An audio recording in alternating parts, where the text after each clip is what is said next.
Hi, I'm Guy Powell, and welcome to the next episode of The Backstory on Marketing and AI. If you haven't already done so, please visit ProRelevant.com and visit and sign up for all of these episodes and podcasts. I am the author of the newly released book, The Post-COVID Marketing Machine, Prepare Your Team to Win. And you can find out more information on this at marketingmachine.prorelevant.com. Today we're interviewing again Jeff Greenfield. There's a lot of stuff been going on since we last spoke, and we definitely wanted to find out more about it. And so we're so glad that Jeff was able to come on. The biggest issue now is what is happening with Google and the deprecation of the third-party cookies. And as you can imagine, for CMOs and agencies and brands alike, this is going to be a critical change. And now what we've recently just heard is that Google is now delaying again that full deprecation. So anyway, today we've got Jeff here, but before we get started, let me tell you a little bit about him. He is an entrepreneur, advisor, and disruptor with three decades of strategy, growth, and marketing leadership. He's currently building the next generation of attribution as the co-founder and CEO of ProRelevant, which is a cookieless attribution and measurement solution which enables marketers to prove the impact of their upper funnel channels like CTV and grow their budgets. Jeff, welcome. So good to have you back. Oh, so excited to be back here, Guy, especially at this time of such disruptive change in the digital ecosystem. Yeah, absolutely. And I like what you're doing too in terms of the attribution on CTV. And we've been talking about some of the things that are have been possible for a while, but brands I don't think have been taking advantage of them. And with the wonderful targeting capabilities that you get with CTV, and yet I don't think brands are taking advantage of them. And so I'm definitely looking forward to seeing how your attribution mechanisms and methodologies work. Yeah, well, you're absolutely right. I mean, there's a lot of value. In fact, most of the value that you get in advertising is in that upper part of the funnel. You know, it's kind of like if you just imagine how things used to be before the internet and you had a store and you ran a bunch of coupons and a bunch of different magazines, and everybody comes in and they walk in your store and you ask them, how'd you hear about me? And one person says, oh, magazine A. And if it turns out when you talk to, half the people show up in the store that it was all magazine A, well, that's where you want to keep advertising because that's how they found out about you. And that's that upper part of the funnel. And it kind of rests on this concept that when we're spending money and investing money in marketing, we're there to build awareness. And it's that awareness that it drives people and foot traffic and eventually traffic to our website. But the problem with the lower part of the funnel, it's not a problem, is that that's where most of digital marketing has been centralized since the beginning. You know, when you think of pay-per-click, when someone's already in market and they're even searching for a brand name that they're actually going to buy, or you think about retail media and I'm adding something to my shopping cart in Walmart and there's an ad telling me, hey, don't buy that soap, buy this one. That's very lower funnel. And studies have shown for decades now that as we spend money in the upper part of the funnel, we're filling it. We have a larger reach and a better opportunity to gain more customers. And the return on that upper funnel spend is always much greater than the lower funnel spend. But the problem has been is that since the birth of digital, because of Google Analytics, digital marketers have been hyper-focused on this thing called the click, hyper-focused on click-through rates, cost per click. And we have these new forms of digital advertising. We've got this digitized radio, if you will, which is podcasts, and we have digitized television, which is CTV. But each of those don't have clicks associated with them. There's no way you can click on a podcast advertisement when you're listening to it on your iPhone, when you're walking your dog. And there's no way when you're sitting there watching some streaming service, when you see an ad, that you can click on it on your TV. It's not there. And what that means for most digital marketers is that without a click, it doesn't show up in Google Analytics. And what ends up happening is that if you're lucky enough as a marketer to convince your CFO to give you money to spend on one of these, at the end of the month, you're not going to be able to do it again because you can't prove that it actually did anything. And that's the issue, is that most of what people are using to measure is not sophisticated enough and was never designed for these new, what we're calling no-click digital channels. Yeah, although I would kind of contradict you there a little bit, but um, definitely the value of these, what you're calling the no-click channels. I was just reading an article this morning, and it was basically saying that the upper funnel work that you do is almost 2 to 3, even 4 times as valuable as the lower click. And that's where these CTV and some of the other programmatic things, podcasts and what have you, are really paying off, and they are that strong. And actually, the problem is that you either have an attribution based method to measure, which is Google Analytics or Adobe or whatever it happens to be, and critical to do that. But on the other hand, you also have to do the what's called marketing mix modeling, which gets you then the top level, the value of that awareness driving and stuff like that from CTV. But in any case, one question though that I have, which I think is kind of interesting related to CTV, is, and I think a lot of marketers can end up in this trap, is that they have a defined target audience and they advertise and find it on CTV and they advertise only to that defined audience, when in reality, there's also potentially other audiences out there that they may not be able to buy as accurately, but they could maybe get them to also buy something. And so then a lot of times marketers leave that secondary or tertiary audience off because they don't have a way to or they haven't thought about it, or maybe they haven't thought about what is the best way to reach them and be able to understand whether it's working or not. And I don't know if you had any thoughts on something like that. No, I do. I think one of the issues that we've had for years with digital marketers is this concept that marketing is about marketing to individuals. And the more pinpoint you can get with your targeting, the more effective your marketing will be. And that's true. On one hand, you can be very specific. You can dive into a specific audience, demographics, location, likes, everything. But every time you add a layer on top of that audience where you go deeper, it actually increases the cost of the delivery of those ads.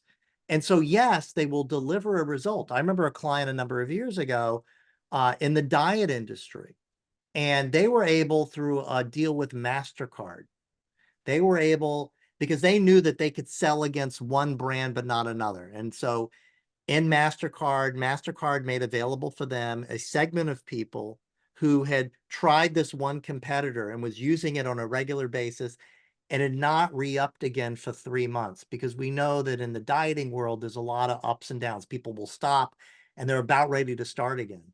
So we delivered ads specifically to this audience, and it worked. It worked incredibly well, except we lost money on those customers because the cost of delivering the ads was so high. And I think one of the things that is happening as a result of all of these cookie changes is that we're losing the ability to hyper target at this very, very pinpoint level. And I think that that is a huge win for brands, because it forces us to step back a little bit and pan the camera back. Because you're absolutely right. What has happened is that marketers have convinced themselves that their job is to spend time trying to find the perfect audience to buy their stuff and really hyper deliver to them, versus taking a broader perspective, and with the idea being that, hey, you don't have to be exact here. If you think about before digital, brands like PepsiCo and BMW and all these brands, they were able to build these massive international brands with targeting that's based on, age and demo and geo, and that was it. That's all there was. And but today's digital marketers, where the only experience that they've had is being able to hyper target, that's what they're looking to do. Whereas the reality is, the job of a marketer is to focus on really what the most important thing. And the most important aspect of marketing is your messaging and your creative. Time and time again, all of the research shows 60 to 70% of the effectiveness of your ads is based upon what is the message. And that's something that as a marketer, we should always be testing new creative every single month, not changing it all up, but adding in new ones into the mix to see how they perform. But I see that most younger digital marketers, they like to play with the dials of search and play with the dials of display. And yet they run the same creative for 3 years in a row. No one ever thinks to change that. But that's why most people get into marketing, is they want to be creative. And that's where their real creativity and the real excitement for me comes in, is in that creative. But you're absolutely right. Hyper targeting will force you to miss out on a lot of business. Plus, if you have a little bit broader targeting, you're going to be able to reach more people, and it's going to be less expensive on a CPM basis. Yeah, absolutely. And you know, the other thing too, and we're right in the middle of this with one of our clients, is they have been hyper targeting, and now they're kind of going a little bit further. But and the reason for that is because you know, they've hyper targeted so much they can't milk any more out of that target. And so now they have to go to, you know, to the neighbor targets and things like that to be able to start to see if they can find stuff that'll actually work. And they've kind of hit the diminishing returns on their hyper target, so to speak. And so now, because of that, then these other markets start to come into play again. And I think you're right too. I think the concept of hyper targeting for a lot of marketers, because it's been so effective for, you know, all of us for the last 5 or 10 years, and now all of a sudden, with the changes in cookies and things like that, we now have to, you know, like you said, pan the camera back and really evaluate what we're doing. So so what is going on? What is going on with the alleged, the presumed, the possible cookie apocalypse? Well, it seems like we were about to get rid of the cookie monster, and now he's back. He's still eating cookies, but he's, you know, he's alive and well and will be around for a while. So this was planned, and it's been delay after delay every year in a row because the industry wasn't ready. Google released their privacy sandbox, and the IAB is working on it. There's groups of folks that are preparing or have, are going to file suit against Google that they can't do this. But this is something that's going to happen because, and there's a couple reasons for cookies going away. The biggest reason is this concept of privacy that, it's been a kind of a worldwide phenomena, starting with the GDPR in Europe and now moving over to the US, that, when you have third-party cookies that are out there, it's very easy for the ad tech industry to start creating all of these unique kind of audiences, if you will, and you could carry a string all the way through to show that you can track people and kind of invade their privacy. I totally get that and understand that. So that's the underlying reason for why it's happening. From a Google perspective, when this whole process started, we always had the concept of a walled garden. So probably the original walled garden was Facebook. They're kind of their own entity, if you will. Data goes in, but it doesn't really come out. And they've got this self-contained ecosystem, this advertising ecosystem that essentially prints money for them, which is great. But in the early days, you could get Facebook data out of there. We remember all of those, issues and stuff like that, but they've kind of nailed that all down and walled up their garden. Amazon is another great example of a walled garden that, several years ago when this whole cookie thing originally came out, they really didn't have much of a advertising platform, if you will. Amazon right now controls 35% of the search market. So 35% of all searches are now occurring inside of the Amazon ecosystem, whereas before they happened at Google. So they've been able to pull that away.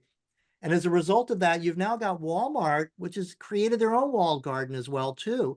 And they've created their own advertising ecosystem with the search component and display and all of those things. And that's kind of the growth of this digital retail, if you will, the retail media market. So Google is not a walled garden.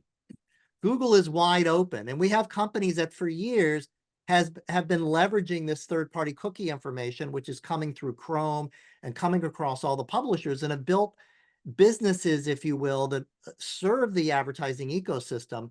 And Google has kind of realized, as a result, in my opinion, through this privacy, that putting up the walls is actually going to be a good decision for them. And there's a lot of discussion in the business world right now saying that Google makes more money with cookies. And I am actually on the other side of that. I think that they've thought this really well through, and I think they're actually going to make more money when cookies are gone. So I think it's in their best interest long term to get rid of third-party cookies. They kind of have to do it because the industry has already moved in this direction. And they wanted it to happen, but now we've got the folks over in the EU are saying, hey, we need to evaluate the sandbox more, and we're going to need more time for the industry. So they're putting a pause on it. They're saying now it's going to happen sometime in 2025. Is that going to be when it happens? I have no idea. It's moved so many times. It may be 2026. Who knows at this point? But I think this is great for CMOs, and this is great for marketers, because if it was happening as it had been planned in Q3 and you hadn't started making changes towards it last year, you're not going to be on top of it. And what I mean by changes is that this shift affects how you target, this shift affects how you measure, and it shifts how you budget. So there's a lot of changes that happen here. But what's fascinating about this change to the technology that powers the internet, and there's been a lot of technology changes that have happened, but most people are not aware of them. These are usually nerdy things that us folks that are in the weeds on this stuff are aware of. But this one, because it impacts so many publicly traded companies, has been written up in the Wall Street Journal and the New York Times so often that most marketers who work at publicly traded companies are now getting questions about this. In fact, questions are coming up from board members who are not technologists because they've read about it in the journal. And they're saying to the CEO at these board meetings, what is our impact from this cookie issue? Should we be worried about this? And what are we doing about this? And the CEO says, that's a great question. I'll put it to the CMO and I'll come back next month. And so the CEO goes to the CMO and asks the question, what is our impact from cookies and what are we doing about this? And if you're a CMO and you say, don't worry about it, we have it handled, that's not the correct answer. Because the correct answer is, we're working on a plan and I will be putting forth a budget to the CFO. This is an initiative that as a marketer, you should undertake. This is something, this is a career-changing initiative to help move organizations forward. And you have to latch onto that. This is such a cosmic shift in how advertising is going to be working that you need to prepare your organization for it. And thank goodness you now actually have time if you haven't started yet. Yeah, and good point. Although there actually have been a lot of companies, or there are a lot of companies that have started, and they have moved down to do their marketing, without the cookie, without being as dependent on the third-party cookie. So it's kind of like they can, I don't know if they can hold back or if they use it partially, or it's just slow down their plans now. It'll be interesting to see what happens. But one challenge, though, is we have these attribution-based metrics where you get a click. I click on a digital ad and it takes me to a landing page. I click on a paid search, a sponsored link.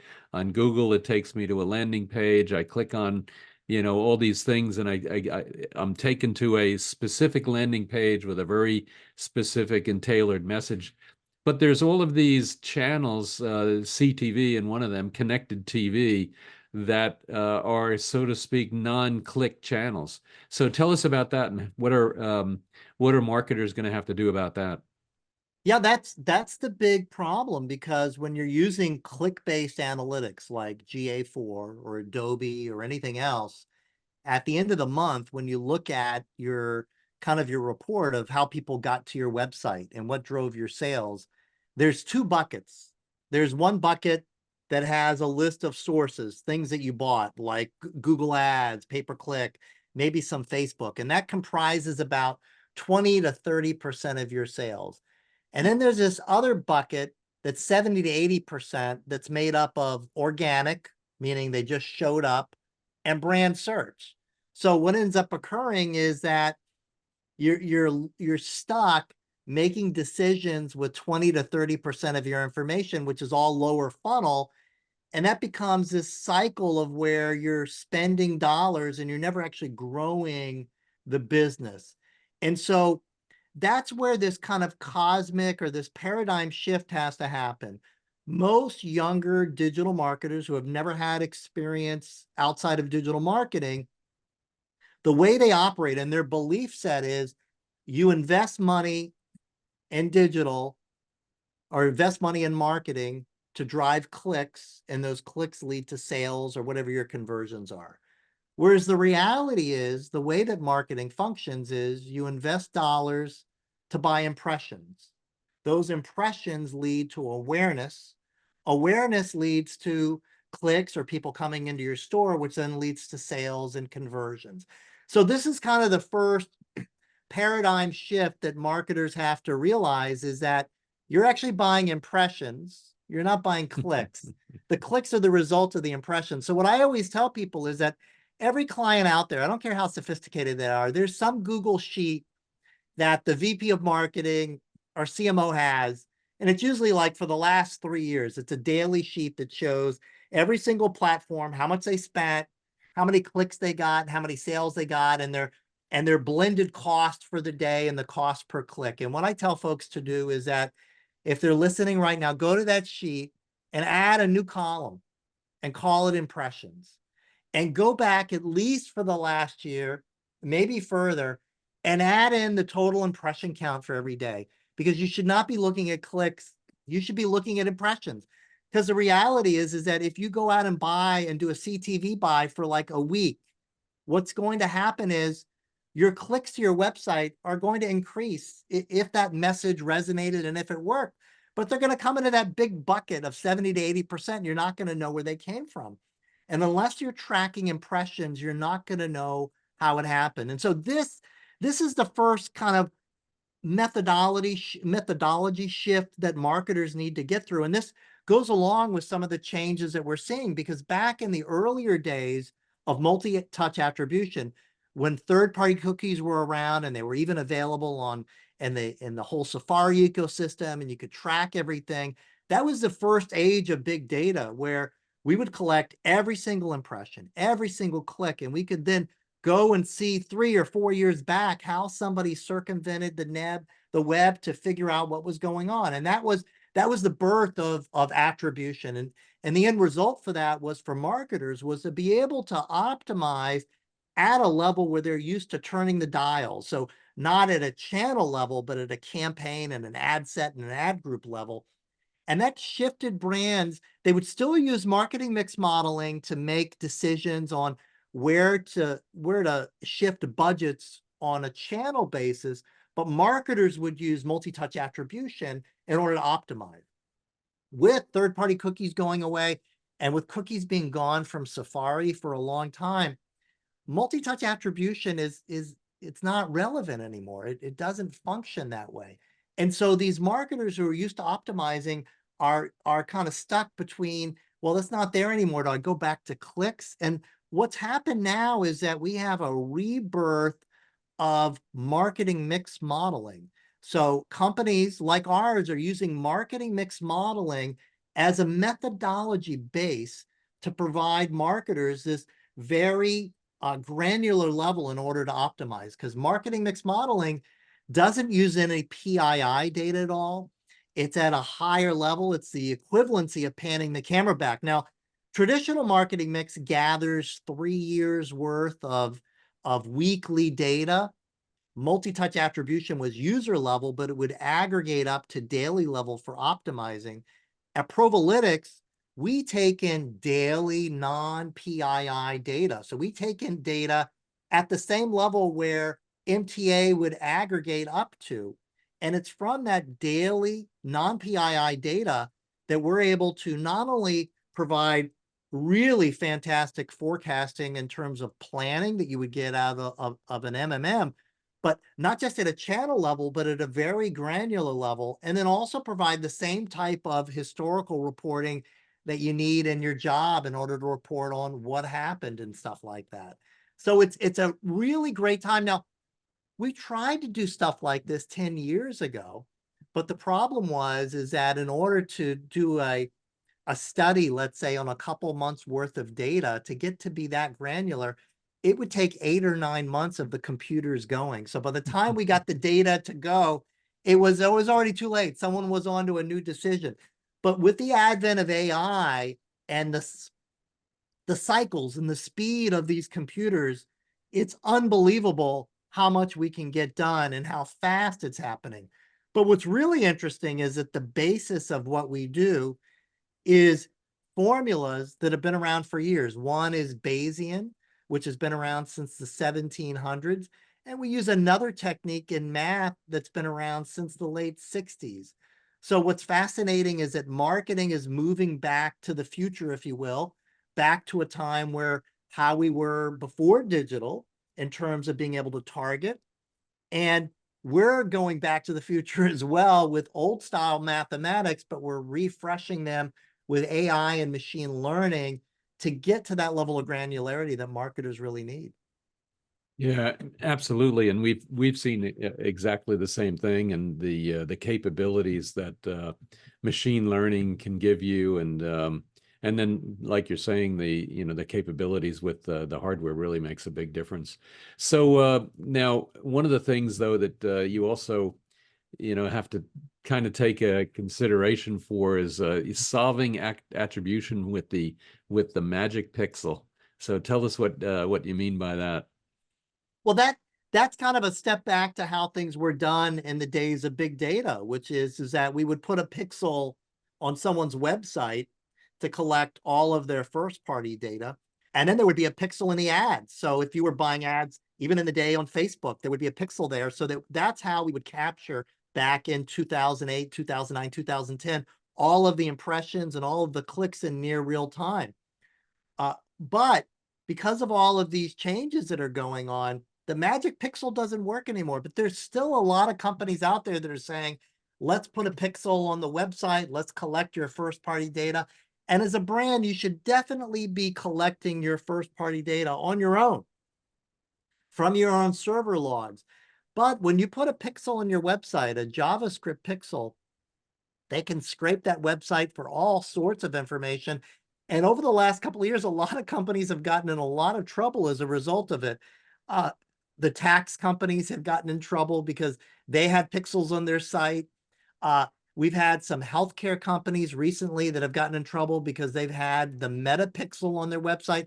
So yes, even pixels from like Facebook that you use for your Facebook ads can also get you into hot water, especially if you're in a highly regulated industry. So we're moving to a time where, and this is the way it was back in the mid 2000s, before advertising really took off in the digital world, where websites will probably not have pixels anymore. Because whenever you have a pixel on there, your information and the information of your customers can be sent to all sorts of places. There's been lots of studies that have shown that this information gets transmitted through hundreds of different companies and it can't be traced anymore. The world that we're moving towards is what we're calling a server to server world. So folks that have been making changes because of these cookies already, the most common one is the CAPI that they call it for Facebook and Meta, which is this conversions API where you are sending information on your visitors and on your customers directly to Facebook. It bypasses the browser altogether. But what that gives you the capability of knowing is, number one, it's just going to Facebook. And two, you're able to filter what data specifically is going. And that's the issue, because when you put the tag on your website, the pixel there, they can collect everything on the page. You have no idea what's going on. But this puts the brand in control of where their data goes and who it goes to, which is one of the most core components for all of the privacy regulations, CCPA, you need to be able, when you're sharing data with a data processor, you need to be able to know what is being shared, how it's being shared, and and how it's there. Because if a customer comes to you and says, I want you to remove all my data, not only do you need to remove it from your site and your stores, but you also, the folks you shared it with, it also needs to be removed from there as well. Yeah, interesting. In this PII and what you're talking about with the with that transport of that data can definitely get companies into a lot of hot water. That's for sure. So how do you see then Facebook and Google? How do you see being able to measure their performance effectively? Well, again, it comes down to not clicks, because everyone knows that if you spend highly on Facebook, you're not going to end up with a lot of clicks, but you can build a brand strictly from Facebook, and people will come over. Some people will click on your ads. Some people will go to your Facebook site, check it out, and eventually they'll Google you. So the more you spend on Facebook, what ends up happening is the more people will be clicking on your brand search term, the more people will be visiting your site directly. And that's why you have to look at the effectiveness of the impressions. How many impressions are in market? How many people are you actually trying to reach each day across the different publishers that you're working with? But with a platform like ProRelevant and some of the others out there, when you're looking at impressions, you can actually score the performance. And what's interesting about Facebook is that if you're looking to reach that demographic, which is men and women over the age of like 40 plus, which is a great demo in the US, they haven't gone anywhere. They're on Facebook and Instagram. They haven't made their way over to TikTok and probably never will. So you can ride this demographic all the way through for the next 20 years or so, which is great. Because a lot of folks, when we first saw these changes happen with the iOS changes a couple of years ago, a lot of brands saw performance for Facebook go down, and that was not the case. It was just that Facebook was blind. The demographic is still there. The performance was still there, but Facebook couldn't actually even measure their own effectiveness. That's why you need to look at impressions. Clicks don't tell the whole story.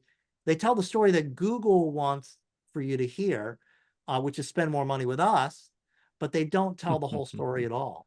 Yeah, absolutely. And you're so right. I think a lot of marketers, they forget that the activity of the consumer has to be at the center of what they're doing. And the center starts, or the first action starts with, what did they see? Did they see the impression? And then what happened after that is also important, of course, but everything starts with that impression. And I think a lot of marketers miss that.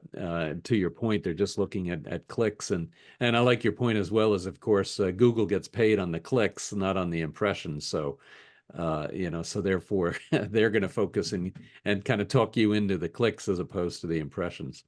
No, absolutely. Jeff, And when you log into GA4, there's no tab there for CTV. There's no tab yeah, for podcast advertising or regular TV or radio. And I always remind people it's GA4. That stands for Google Analytics 4. And we should rename it to Google's Analytics, because it's directly tied into Google. It's tailor-made for them. And that's what's important to remember, is that it's Google's view of the world. yeah, absolutely. Well, Jeff, thank you so much. We're going to have to break here. I could talk to you, forever, and let's do this again in a handful of months and see what's going on. There'll hopefully be an update on Google Analytics, or no, Google's third-party cookie deprecation, and we'll find out then what's actually going to happen, or maybe nothing will have happened. Who knows? You're absolutely right, Guy. Well, thank you. It's been a pleasure. Absolutely. So, for the audience, please stay tuned for many other videos in this series of the backstory on marketing and AI. And otherwise, please visit marketingmachine.prorelevant.com and download some excerpts in the first chapter of my book and valuable other items there. Thanks again so much, Jeff, and really appreciate it. Thank you, Guy.